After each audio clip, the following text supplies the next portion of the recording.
My daughter-in-law said, "You're not on the $64.00, MD'd."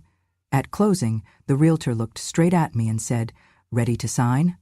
My daughter-in-law shoved me to the floor, the cold marble striking my palms as I caught myself, then yanked my chair to the farthest corner and hissed, "$64 million? Are you delusional? Or should I throw you into a nursing home or a mental hospital? You choose." The sound of my purse hitting the ground echoed louder than her voice. I could feel the heat of every pair of eyes in the room, not out of concern, but from the awkwardness of witnessing a humiliation they had no intention of stopping. The realtor froze mid-step, his pen poised above the folder in his hands. The other guests, lawyers, investors, and onlookers dressed in crisp suits, shifted in their chairs, their discomfort palpable. I pushed myself up slowly, steadying my balance before straightening my coat. My son, who had been speaking with the mortgage broker, turned just enough to look at me without really seeing me. His voice was flat, dismissive, carrying none of the warmth a child should have for his mother. "Mother, you are too old to understand anything about real estate," he said, as if delivering a fact rather than an insult. "Do not waste everyone's time." The air in the room grew heavy. The scent of expensive coffee and polished wood suddenly felt suffocating. My daughter-in-law turned toward me again, her lips curling into a thin smile that pretended to be polite, but dripped with venom. "You are nothing more than a tenant in our home," she said with deliberate clarity, "and I swear you will never set foot in that estate once it is ours." The scrape of the chair she had moved still rang in my ears as I picked up my purse from the floor and walked to the corner she had chosen for me. The spot was dim, away from the warm sunlight pouring through the glass walls, and far from the center of the table where the real decisions were being made. I placed my purse gently on the table beside me, sat down, and folded my hands neatly in my lap. From where I sat, I had a clear view of the contract in the center of the table. Thick, cream-colored pages edged with gold clips, each one holding the weight of the $64 million they thought was theirs. I could see their faces, too, my son's focused and calculating, my daughter-in-law's smug and certain of her victory. The realtor, regaining his composure, began outlining the order of the closing. His voice was smooth and practiced, but his eyes avoided mine. Pens began scratching across the paper as the first signatures were placed. Chairs shifted. Glasses of water were sipped. Life went on as though I had simply ceased to exist in that space. But I was still there. I was watching. Every so often, someone would glance at me. Brief, almost guilty glances, before quickly looking away. It was as though acknowledging me might disrupt the delicate balance of civility they were all pretending to maintain. Their words replayed in my mind like a recording. 64 million, delusional, nursing home, mental hospital, tenant, never set foot. Each phrase settled deep within me, not as a fresh wound, but as another brick in the wall I had been building for years. They thought their insults were sharp enough to cut me down. What they did not understand was that I had lived through sharper, colder words than theirs. I kept my face calm, my posture straight, my breathing even. To them, I must have looked like a relic, quiet, harmless, irrelevant. They had no idea that silence can be the sharpest weapon of all, that patience can be more dangerous than rage. So I sat there, half in shadow, letting them believe what they wanted to believe. Let them think they had succeeded in pushing me aside. Let them believe the seat in the corner meant defeat. I knew something they didn't. Something that would turn this day upside down before it was over. And as their pens scratched across the final pages, I smiled, just enough for myself, not enough for anyone else to see. They say the worst wounds are the ones that never bleed. Mine were the kind carved out slowly, over years, with words and small acts that everyone else would dismiss as nothing, but I remembered every one of them. My name is Merlin Rope, though most people just call me Maggie. I was born in a small fishing town on the Oregon coast, and I've spent most of my 74 years working hard, keeping quiet, and minding my own business. But quiet does not mean weak, and on that day, sitting in that glossy real estate office, I was anything but weak. I still recall the first time my daughter-in-law introduced me to her friends. I had spent the entire morning preparing snacks, cleaning the living room, and making sure the house looked perfect. When the doorbell rang, I expected at least a polite introduction, perhaps as my husband's mother. Instead, With her brightest social smile, she gestured toward me and said, "This is our longtime housekeeper." Her friends laughed lightly, thinking it was a joke, but she never corrected them. I stood there holding a tray of tea and cookies, the heat from the cups warming my fingers, while the cold in my chest spread deeper. It was not an isolated moment. That same air of condescension bled into everything. I took pride in my little vegetable patch in the backyard, rows of lettuce, tomatoes, and herbs I had tended since before they moved in. One morning I found the compost bin overflowing with perfectly good vegetables. My daughter-in-law caught my gaze from the patio and shrugged. "They're not certified organic like the store sells," she said. "I don't trust what you grow in the dirt out there."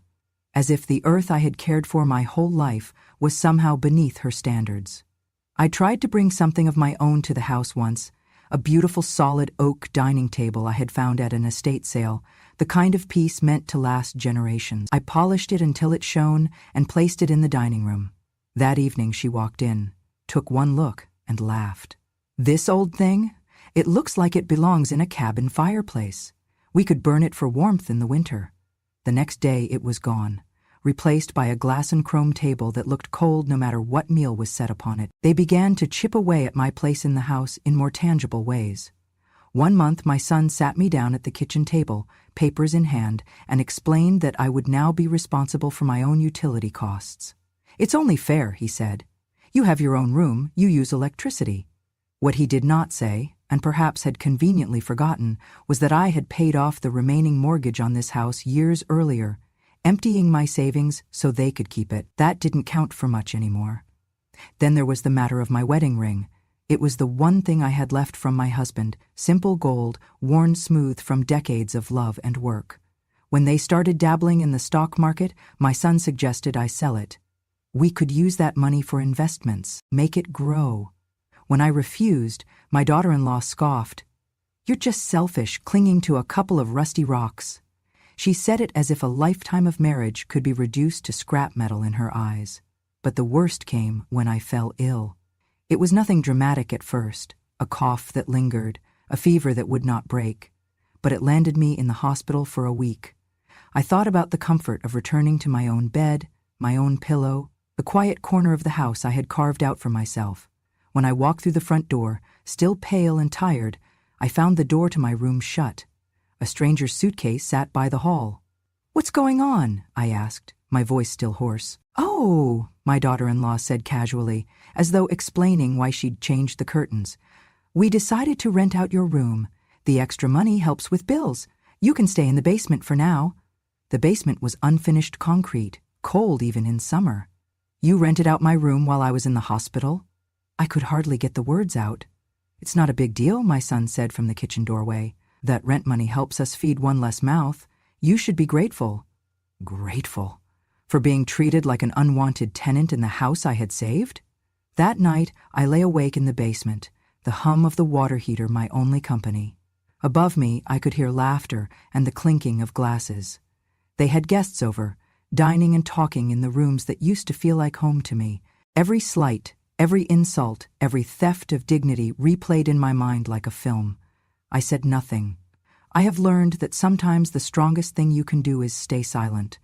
But I did not forget. Not one word, not one act. Every memory was stored away, not as bitterness, but as a ledger, a record of debts that would, someday, be settled. When my husband passed away, the grief was like a fog that refused to lift. I moved through the days in slow motion, sorting through his clothes, his papers, the remnants of the life we had built together. Among those papers was his life insurance policy, money he had insisted on maintaining despite the years we spent arguing over monthly expenses. He said it was for when the unthinkable happened. I suppose it had. The check arrived a month later, crisp and impersonal, just numbers on paper. My son and his wife never asked about it, never even acknowledged it. I kept it that way on purpose. They assumed whatever I had would be small, easily ignored. They were wrong. It was enough to make a move that would change everything for me, though no one would see it coming. I contacted Ruth, my oldest friend from childhood. We had not spoken regularly in years, but I knew one thing about her. She was discreet. She had gone into finance, managing portfolios for people who valued privacy above all else. I told her I wanted to set up a trust in another state, one with strong asset protection laws, something so airtight that not even my own family could connect it to me. She didn't ask why, she just asked how much. Within 6 months, the trust was established. On paper, it was Ruth's entity. In reality, it was mine entirely. Through that trust, we began buying shares in various companies, never enough to draw public attention. One of those companies was the very firm that would later develop the $64 million estate my son and daughter-in-law were now so desperate to claim. I bought slowly, quietly, until my holdings reached 40%. Not enough to run the company, but more than enough to control its most important decisions. The opportunity to weave the next thread in my plan came when my son and his wife started talking about moving up in the world. They had their eyes on the estate, prestige, status, everything they thought they deserved. But they didn't have the liquid cash for the deposit. I let Ruth handle the loan through the trust, drafting a contract with terms so specific they would never notice the trap until it snapped shut. The agreement was simple. The trust would provide the initial deposit for their purchase. If the trust declined to release the remaining funds at any point, the entire deal would collapse, and they would forfeit their deposit to the seller. My son skimmed the paperwork, my daughter-in-law pretended to read it, but neither of them saw the hooks buried in the language. Why would they? In their minds, it was just some anonymous investor helping them make the deal happen. From that day on, I watched from my quiet corner of the house as they strutted around, making plans, telling friends about their estate. I kept my head down, cooking my meals, tending my garden, playing the role of the harmless old woman. The more they believed in my helplessness, the more freely they revealed themselves, every greedy impulse, every cruel remark, every smug assumption that I was nothing. Privacy was my shield. The trust was layered through holding companies, each with its own registered agent and mailing address in a different state. My name did not appear on any document. Even if they had the sense to look, they would have found nothing. Ruth handled all correspondence. I never touched a piece of paper directly. The shares in the construction company were listed under the trust's name, as was the loan. On paper, I was invisible. What no one in that room could have guessed was that the trust was not just a silent investor, it was the legal owner of the very parcel of land the estate was being built on. In every registry, the land belonged to the trust, and the trust belonged to me. They thought they were dealing with a faithless financier, never realizing that every brick they coveted was already sitting in my hand. And invisibility has its power. I could sit at the kitchen table while my daughter-in-law boasted over the phone about how the deal was moving forward, how the stupid seller would never see them coming. I could hear my son tell his friends that they'd soon have more space than they knew what to do with, that he might even let me stay in a guest room if I behaved myself.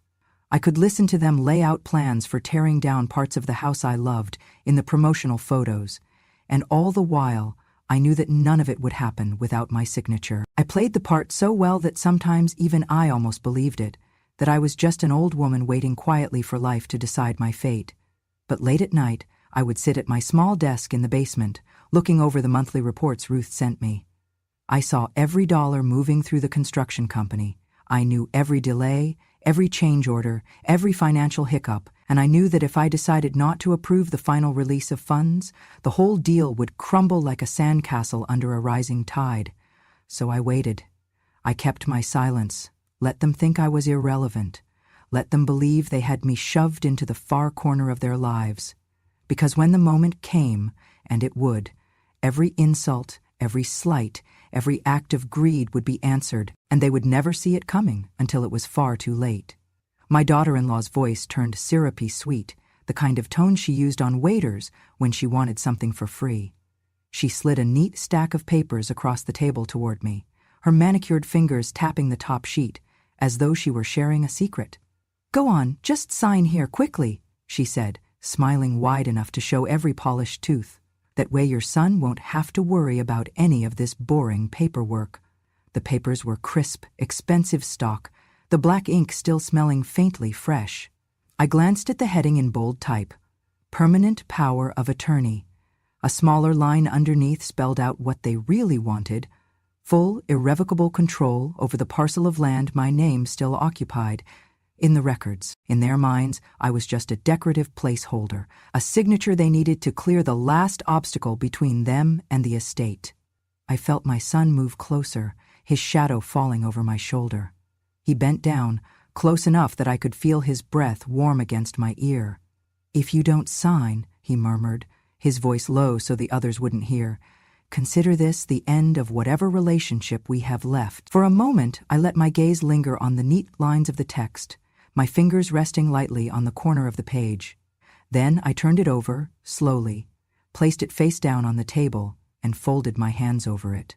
My eyes met his, calm and steady. I did not say a word. The silence spread quickly. The room, once filled with the shuffling of papers and polite murmurs, grew still. The realtor's hand hovered above his pen, unsure whether to break the moment. Across the table, a lawyer adjusted his glasses but didn't speak. Even the hum of the overhead lights seemed louder. My daughter-in-law's smile faltered. "It's just a formality," she said, her voice tightening at the edges. "We're all on the same side here." The mortgage broker coughed into his fist, glancing between us like a man watching a storm gather over calm water. My son straightened up, his jaw tightening. "Mother," he said more loudly, "do not make this difficult. You have no reason not to sign." I leaned back slightly in my chair, letting the paper sit untouched in front of me. I could feel the weight of every gaze in the room pressing on me, urging me to pick up the pen, to bow to the pressure. But I had carried heavier burdens than this, and I had learned that sometimes the most powerful thing you can do is wait. "Perhaps she needs someone to explain it to her," my daughter-in-law offered, turning to the realtor. Her voice carried that brittle edge again, the one she got when she was 2 seconds from snapping. "She's not used to these kinds of transactions. Maybe if someone spelled it out in simple terms." I raised one hand slightly, and the room went quiet again. I didn't need their explanations. I didn't need their reassurances. I knew exactly what they wanted from me. And I knew exactly how long I had been planning for this moment. The air felt thick, heavy with anticipation and impatience. The papers lay between us like bait in a trap, but it wasn't my foot caught in it. I watched my son's expression shift from confidence to irritation, then to the faintest flicker of doubt. My daughter-in-law tapped her nails against the table, each click a little sharper than the last. Still, I did not move. The tension in the room was a living thing, pressing in from all sides. When the door at the far end of the conference room swung open, every head turned. 2 men stepped inside, their polished shoes silent against the marble floor. One I recognized immediately, the project director for the estate's development. The other was the company's lead attorney, a man whose suits were cut so perfectly they seemed almost unreal. The project director walked straight past my son and daughter-in-law without so much as a glance. Stopping at my side, he inclined his head slightly, a gesture of respect I had not seen from anyone in this room until now. "Mrs. Harper," he said clearly enough for every person present to hear, "we have prepared the final contract according to your instructions. If you do not sign, this entire transaction will be canceled immediately." For a heartbeat, the room froze. My daughter-in-law's mouth opened, then closed again. Her perfectly shaped eyebrows drew together as though she'd misheard him. "According to her instructions?" she repeated, her voice climbing half an octave. "What do you mean, her instructions?" The attorney stepped forward, placing a slim leather folder on the table in front of me. His tone was professional, but there was no mistaking the undercurrent of deference. "Mrs. Harper is a co-owner of the development company," he explained evenly, "and the sole legal owner of the parcel of land on which this property is built. Without her signature, no sale can proceed to any buyer, regardless of contract status." The words landed like stones dropped into a still pond. I saw it in my son's eyes first. The confident gleam snuffed out in an instant, replaced by confusion, then dawning horror. My daughter-in-law turned sharply toward him. "You said she was just on the paperwork as a formality," she hissed, her voice sharp enough to cut. My son stopped himself, glancing around at the silent witnesses in the room. His face was tightening, flushing with the realization that whatever private power play they thought they were staging was now unfolding in front of an audience. The realtor's eyes darted between us, clearly recalculating the entire situation. The mortgage broker shifted uncomfortably in his seat, now fully aware that this was no ordinary closing. The two lawyers seated near the end of the table exchanged quick, knowing glances. I let the silence stretch, just long enough for it to feel heavy. Then I reached out and placed my hand on the leather folder. "It seems," I said softly, "that some of you have misunderstood my role here." My daughter-in-law's composure cracked. "You can't," she began, but the project director cut her off with a small, polite smile. "She can," he said simply. "She can do exactly that." I looked down at the documents laid out before me. They were the culmination of years of quiet maneuvering, shares acquired one at a time, contracts written in careful language, layers of ownership that kept my name invisible until the moment I chose to reveal it. I had been patient enough to let them believe they held the reins. When I looked up, my son was leaning forward, his palms flat on the table. "Mother," he said, his voice tight, "we can work this out privately. Just sign the papers and—" "Privately?" I let the word roll slowly off my tongue. "No, I think we'll keep this right where it is, in the light." His jaw clenched. My daughter-in-law's hands were curled into fists in her lap. The people around the table were silent, but I could feel their attention like a spot. The attorney tapped the top page gently. "Whenever you're ready, Mrs. Harper." I could have signed right then, but I didn't. I let my fingers rest on the pen, my eyes moving deliberately from one face to the next. My son's desperation, my daughter-in-law's fury barely held in check. The faint curiosity in the strangers who had just realized they were witnessing the unraveling of someone's perfect little scheme. "Not yet," I said finally, leaning back in my chair. "I think I'd like to take a moment." And, in that moment, with the truth laid bare on the table between us, I watched their certainty collapse. It was the first time in years that I felt the weight in my chest lift. I pulled my chair back toward the center of the table, the legs scraping deliberately against the polished marble. Every head in the room turned to follow the sound. My son shifted uncomfortably. My daughter-in-law sat rigid, her hands gripping the armrests of her chair. I met her eyes and let the moment stretch, my voice calm but carrying to every corner of the room. "You're right," I said. "I have no name on anything yet. But today, I'm going to put my name on every place you ever dreamed of stepping foot in." She blinked, unsure whether to laugh or frown. My son started to say something, but I was already uncapping the pen. The room was silent except for the faint, deliberate scratch of the nib across the paper. My daughter-in-law leaned forward, her lips parting in anticipation until she saw the heading on the document. In my bag was a second set of documents, prepared quietly by the Foundation's lawyers over the past month. While my son and his wife had been gloating over their final closing, I had been arranging a closing of my own, one that could be executed in this very room, on this very table, without ever leaving my chair. Every legal clearance, every signature from the city, every stamp, it was all ready, waiting for my pen. It wasn't the sale agreement she thought it was. It wasn't a transfer into their hands. I was signing the estate over to the Haven House Foundation, a nonprofit shelter for elderly women abandoned by their families. I had negotiated it quietly with the Foundation's director weeks ago, the final terms waiting only for this moment. And there was one extra clause, printed in clean, unshakable legal language that no one in the room could miss. The property would list 2 honorary sponsors in every publication, every plaque, every fundraising gala, my son and my daughter-in-law, their names forever tied to a gift they had tried to steal. The project director smiled faintly as I slid the signed pages across the table toward him. "We'll finalize immediately, Mrs. Harper," he said. My son's face drained of color. "Mother, what are you doing?" "I'm making sure this house belongs to people who will actually use it for good," I said evenly. "And I'm making sure your names are remembered, just not in the way you imagined."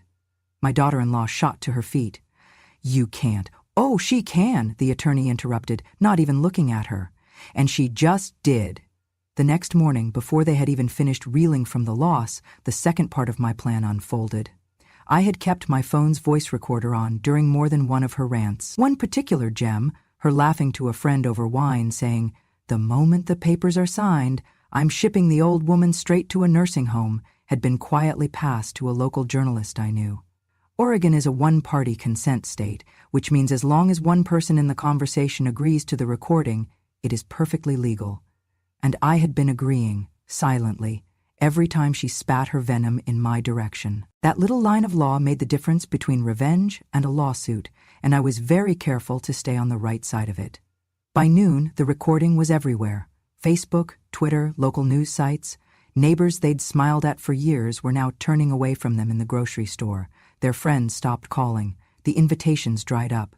By the end of the week, the whispers had become open contempt. Oregon's small, tightly knit community does not forget when someone shows their teeth at family. They were no longer welcome at church functions, neighborhood gatherings, or even the cafe where they used to hold court over lattes. The very people they had tried to impress with their new estate now crossed the street to avoid them. It was poetic, really. They had wanted a house to prove their worth. Instead, they were left with a reputation that no amount of property could ever buy back. And the house they thought they'd live in? It was now a safe haven for women who, like me, had been cast aside, except these women would find nothing but kindness when they walked through its doors. I had given them what they wanted, in a way. Their names were etched in gold letters on a plaque in the estate's grand foyer, but next to it, in even larger letters, was the dedication, in honor of the women who are never forgotten. They wanted my silence to mean weakness, but my silence was just the space I needed to aim. And when I finally took my shot, I made sure it landed where it would never be erased. It was barely 4 months later when the cracks in their perfect little world began to show. The whispers around town had turned into something sharper. Business deals falling through, clients suddenly unavailable, partners withdrawing investments without warning. The public humiliation from that recording hadn't just damaged their social standing, it had gutted their credibility. First, they sold the luxury SUV, the one she used to parade through town as if it were a crown. Then the boat, then the house they'd once called their forever home. Piece by piece, their empire of image crumbled.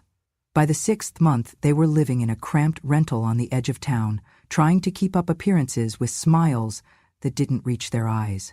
And then, one rainy afternoon, there was a knock at my door. I opened it to find them standing there, my son and his wife, looking like the color had been washed out of them. He was thinner, the lines in his face deeper. She looked older too, but not in a way that came from time, more like something inside her had worn out. "Mom?" my son began, his voice low, almost breaking. We don't have anywhere else to go." My daughter-in-law kept her eyes down, her hands twisting the strap of her bag. She didn't speak, and for a moment I wondered if the weight of her own words, spoken months earlier about shipping me off to a nursing home, was pressing on her tongue. I stepped back from the doorway and gestured inside. "Come in," I said. My voice was calm, polite. They followed me into the kitchen, where I poured 2 glasses of water and set them on the table. Neither of them touched the glasses. Their hands stayed folded, restless. He was the one to speak again. "We just need a place for a while, until we can get back on our feet." I sat across from them, studying their faces. For a moment, I saw flashes of the people they used to be, before the greed, before the cruelty. But it was only a flicker, gone as quickly as it came. I took a slow sip from my own glass, then set it down carefully on the table. "You know," I began, "there's a very nice nursing home in the next town over. Good food, clean rooms, friendly staff. You once told me I could choose between a nursing home or a mental hospital," I said softly, my eyes never leaving hers. "Well, I choose neither. But for you," I let the pause hang in the air, "the nursing home sounds perfect. You should try it." The words landed heavy in the air, and I saw them both flinch, not because they didn't understand, but because they did. It was her phrase, thrown back with precision. My son's lips tightened. My daughter-in-law's eyes finally lifted to meet mine, and for the first time she didn't have anything to say. They stood slowly. There was no argument, no plea, just a shared understanding that this door would not be opening for them again. When I walked them to the porch, I noticed a few of the neighbors outside, leaning on fences or pretending to work in their yards. They weren't pretending to ignore what was happening.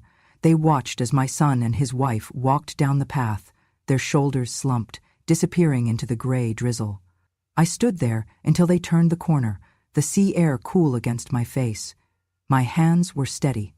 My voice had been steady, but inside there was something else, a deep, quiet satisfaction, not joy, not triumph, but the certainty that the ledger I'd been keeping for years was finally balanced. And I didn't need to slam the door behind them. The silence was enough. The late afternoon sun spilled across the garden in a warm, golden wash, turning every leaf into a panel of stained glass. I crouched low among the lettuce beds, the earth cool and soft beneath my fingers. The scent of rosemary and damp soil rose with every movement, mingling with the faint, briny tang of the ocean breeze drifting inland. Somewhere behind me, one of the hens let out a loud, indignant cackle, as if she'd just laid the most important egg in the history of hens. I smiled without looking up. The chickens didn't care about reputations or bank accounts or grand estates. They cared about seeds scattered on the ground, sunlight on their backs, and knowing exactly where they belonged. I reached for another head of lettuce, twisting gently until it came free, the roots dangling with clumps of dark soil. My knees ached a little, but I didn't mind. I had learned to cherish aches that came from honest work. They were nothing like the slow bruising that comes from being diminished every day in your own home. From here I could see the small wooden gate at the edge of the yard. Hanging from it was a hand-painted sign. "Welcome to Grandma's garden. Entry by invitation only." The letters were bold, the paint still fresh.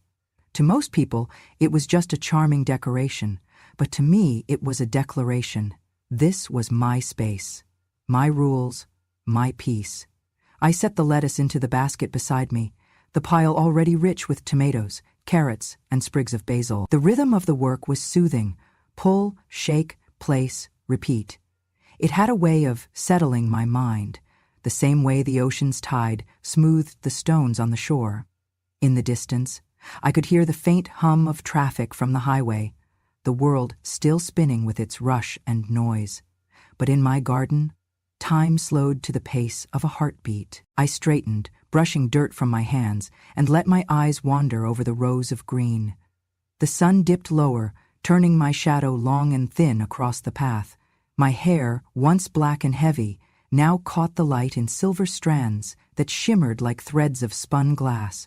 And in that stillness I spoke, not to anyone in particular, but to the air, to the soil, to the silent witnesses of my life. "Silence does not mean weakness," I said, my voice steady, low.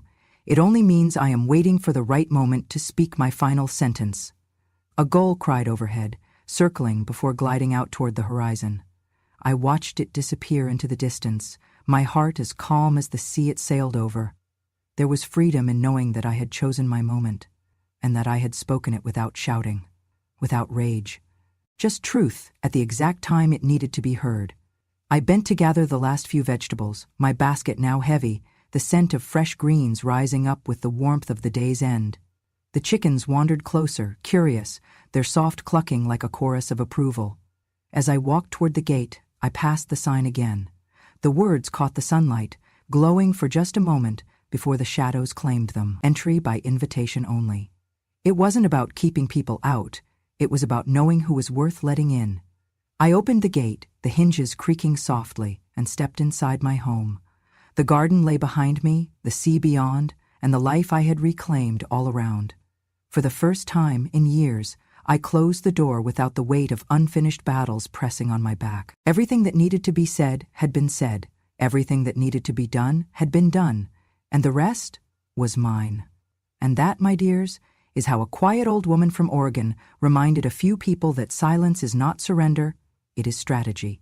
I didn't need to raise my voice, slam my fists, or fight them on their terms. I simply waited, and when the time came, I spoke in the only language they understood: consequences. If you've stayed with me until now, I thank you.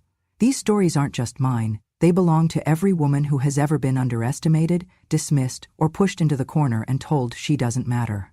We matter. And sometimes, we write the ending no one saw coming. So if you want to hear more true stories of betrayal, quiet revenge, sacrifice, and justice served with a steady hand, make sure you subscribe to Grandma True Stories. Hit that notification bell so you never miss the next tale from the quietest woman in the room who always remembers.